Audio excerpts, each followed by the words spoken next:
được nghỉ học giơ tay lên. Bình thường khi mà nghe nhận được cái lịch nghỉ học thì sẽ rất là vui, tưng bừng. Nhưng đợt này các bạn sinh viên, các bạn học sinh, thậm chí là giáo viên mà nghe cái lịch nghỉ thì kiểu cũng hơi bị xìu đúng không? Bởi vì nghỉ Tết Nguyên đán của chúng ta bây giờ đã kéo thành nghỉ Tết cả một tháng luôn rồi. Bởi vì sao? Bởi vì để đảm bảo sức khỏe cũng như là để khống chế kịp thời cái virus corona khi mà chúng ta ở nhà ấy, thì sẽ dễ dàng kiểm soát hơn là cái việc mà chúng ta quy tụ lại một đám đông như trong lớp học hoặc là trường học các thứ la xè, đúng không các bạn?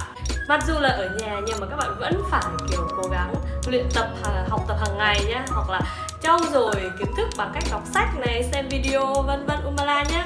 Và ngày hôm nay chúng ta hãy cùng bắt tay vào việc đọc sách để nạp thêm nhiều kiến thức mỗi ngày nhé.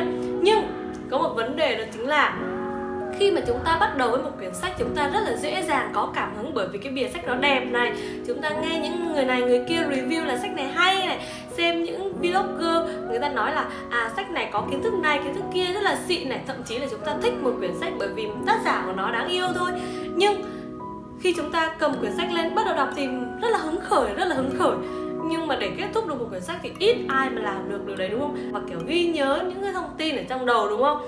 Ngoại trừ những cái bạn nào mà các bạn yêu thích sách lắm cơ. Vậy thì ngày hôm nay trong cái đợt nghỉ dài này thì chúng ta hãy cùng nhau rèn luyện một cái thói quen thật là tốt, đó chính là thói quen đọc sách nhé. Nhưng mà như Trang vừa nói, bắt đầu một quyển sách thì rất là dễ, nhưng mà làm sao để kết thúc nó ngay bây giờ? Đây sẽ là những cái mẹo mà Trang chỉ cho các bạn cùng làm với Trang nhé. Action! Đừng có kỳ vọng quá nhiều vào cái quyển sách đầu tiên này là mình sẽ nhận được gì sâu sắc, kiểu biến đổi con người mình, thay đổi dã man. Đừng kỳ vọng quá nhiều về điều đấy, bởi vì khi mà các bạn chọn một cái quyển sách gì đấy mà nó không thỏa đáng được với cái nhu cầu đấy của mình ấy, thì mình rất là dễ bị thất vọng này, và rất là khó bắt đầu được quyển sách tiếp theo. Hãy nghĩ đơn giản là mục tiêu của chúng ta trong giai đoạn này là làm sao để chúng ta duy trì được cái thói quen đọc sách đã nhá.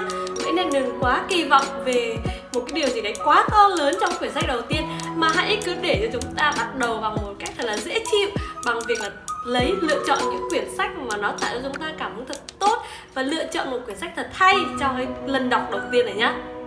Ok, điều đầu tiên quan trọng và cũng quyết định đến 70-80% tỷ lệ thành công của cái việc bạn có kết thúc được một quyển sách hay không, đó chính là vũ khí của các bạn, đó chính là những quyển sách này.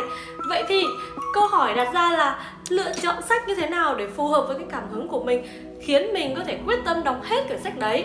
Đầu tiên các bạn, trước khi muốn mua một quyển sách, các bạn hãy lên trên mạng xem những review về quyển sách này của những người đọc khác, xem là nó có phù hợp với cái tâm thế của mình hay không, phù hợp với cái hướng đọc của mình hay không, phù hợp với cái điều mà mình muốn tiếp nhận cái giai đoạn đấy hay không. Bởi vì nếu như mà quyển sách đầu tiên của các bạn mà dở thật tệ, văn lủng củng hoặc nội dung nó không có được mạch lạc, nó không được đúng chủ đề thì quá là tệ so với quyển sách đầu tiên, đúng không nào? Nên chọn những cái quyển sách là bestseller này, và xem những cái review về cái quyển sách đấy, xem là nó đúng kiểu của mình không. Ví dụ như mình thích lãng mạn thì hãy đọc những quyển sách lãng mạn, đừng có khám phá bản thân mới lạ bằng cách đi đọc những quyển trinh thám giật gân làm bản thân mình không có hứng thú nha các bạn.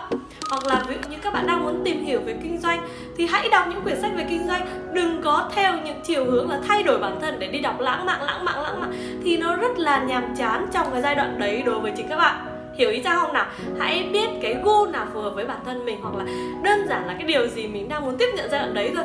Muốn lãng mạn một xíu, hoặc là muốn trưởng thành một xíu, muốn rèn luyện bản thân một xíu thì hãy chọn những quyển sách đúng chủ đề như thế. Và xem những review trên mạng về quyển sách của các bạn, xem có đúng chất lượng, nó đúng là hay hay không, nó có được nhiều người đánh giá là tốt hay không nhé.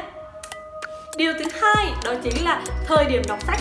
Hãy chọn cho mình một khung thời gian đọc sách mà các bạn cảm thấy là bản thân mình hưng phấn, hừng hực nhất, có khả năng là tiếp thu mọi thứ cả thế giới nhất, có khả năng là sảng khoái nhất, thì hãy chọn một khung thời gian đấy. Với Trang gợi ý cho các bạn đó chính là buổi sáng sớm này, tầm 4:30, 5 giờ, 6 giờ, hoặc là buổi tối trước khi đi ngủ. Thì những cái giai đoạn đấy thì không gian xung quanh rất là yên tĩnh này, đầu óc chúng ta được thư thái, thoải mái để có thể tiếp nhận những thông tin mới và rất là sảng khoái. Nhưng tất cả những cái sự gợi ý nó đều chỉ là đúng với phần đa chứ không phải là đúng với tất cả mọi người. Vậy nên bản thân các bạn hãy chọn cho mình một khung giờ phù hợp với bản thân mình để có thể sẵn sàng tiếp nhận một nguồn năng lượng mới, một nguồn kiến thức mới từ những quyển sách nhé. Và nên nhớ là duy trì đều đặn điều đấy mỗi ngày. Tức là ngày hôm nay là buổi sáng thì ngày mai cũng hãy cố gắng làm điều đấy vào buổi sáng. Đừng hôm nay buổi sáng, ngày mai buổi trưa, ngày kia buổi chiều. Thì não bộ của chúng ta không thể nào lập nên một kế hoạch liên tục được, và rất khó hoàn thành được quyển sách mà các bạn đã đề ra. Nhớ nhé. Điều thứ ba mà Trang muốn nói với các bạn để hoàn thành một quyển sách, đó chính là hãy chọn cho mình một không gian đọc sách thật là lý tưởng. Với những bạn mà chúng ta cảm thấy quá khó khăn trong việc kết thúc một quyển sách thì điều này cực kỳ quan trọng luôn. Có nghĩa là các bạn có thể chọn cho mình một không gian để có thể có động lực thúc đẩy các bạn đọc sách nhiều hơn.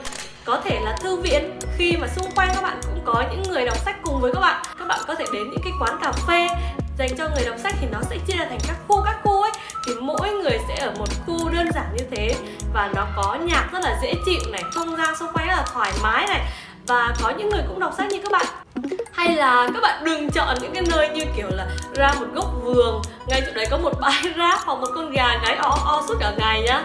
Hãy tìm cho mình một không gian đủ yên tĩnh, đủ thư thái, và bên cạnh có thể có một tách trà hoặc là một chậu cây xanh hoặc một chậu hoa gì đấy, tạo thêm cảm hứng cho các bạn đọc sách nhé. Như Trang thì Trang set up một góc nhà này, nó có bàn này, có ghế êm ái này, và mỗi khi Trang đọc sách thì Trang hay chuẩn bị một tách trà, hoặc là và Trang để kế bên đấy một chậu cây. Nó sẽ tạo cho mình cảm giác hưng phấn hơn, thích đọc sách hơn, thích cái tinh thần đọc của chúng ta hơn nhé. Và điều cuối cùng mà Trang muốn nói với các bạn, để các bạn có cái cảm hứng sâu sắc và ghi nhớ được những cái nội dung của quyển sách đầu tiên nhiều nhất, đó chính là hãy chuẩn bị cho mình một quyển sổ, hoặc là những cái tấm giấy nốt, hoặc là những cái tem để nốt lên trên cái quyển sách của mình. Thì với những cái bạn nào thích viết thì chúng ta có thể đọc sách, đọc hết chương này chương kia, hoặc đọc từng trang và chúng ta cái đoạn này thú vị đúng không, đoạn này hay, đoạn này bổ ích, thì chúng ta sẽ nốt lại, ghi ra quyển sổ riêng của mình. Hoặc như bản thân Trang thì Trang sẽ dùng những cái tép nốt ấy, thì Trang đính ngay thẳng vào trong những cái trang sách mà Trang cảm thấy ấn tượng luôn. Thì sau khi mà Trang đọc hết cái quyển sách, mà Trang lật trở lại một lần nữa, thì Trang sẽ thấy những cái điểm nhấn này mình đã đánh dấu ở đây, và mình cảm thấy sẽ ghi nhớ cái quyển sách này bởi những cái điểm đánh dấu đấy. Thì cái kiến thức nó sẽ nằm trọn lại với chúng ta sau khi mà chúng ta hoàn thành một quyển sách, và sẽ rất là thú vị và tạo cái cảm hứng để chúng ta bắt đầu những quyển sách tiếp theo đấy. Các bạn thấy những cái điều mà Trang đã nói ở bên trên, nó có tạo cho các bạn cảm giác hưng phấn và tuyệt vời để các bạn đủ để bắt đầu một quyển sách và kết thúc một quyển sách chưa nào? Hãy comment xuống dưới cho Trang biết cái động lực của các bạn ngay bây giờ. Và nếu hoàn thành quyển sách đầu tiên bằng những cái phương pháp, những cái gợi ý mà Trang đã nói, thì hãy comment xuống dưới cho Trang biết nhé. Và từ bây giờ cho đến hết kỳ nghỉ, chúng ta hãy cùng nhau đọc thật nhiều sách nhé. Trang sẽ trở lại với những video về review những quyển sách hay mà Trang đã đọc. Bye bye!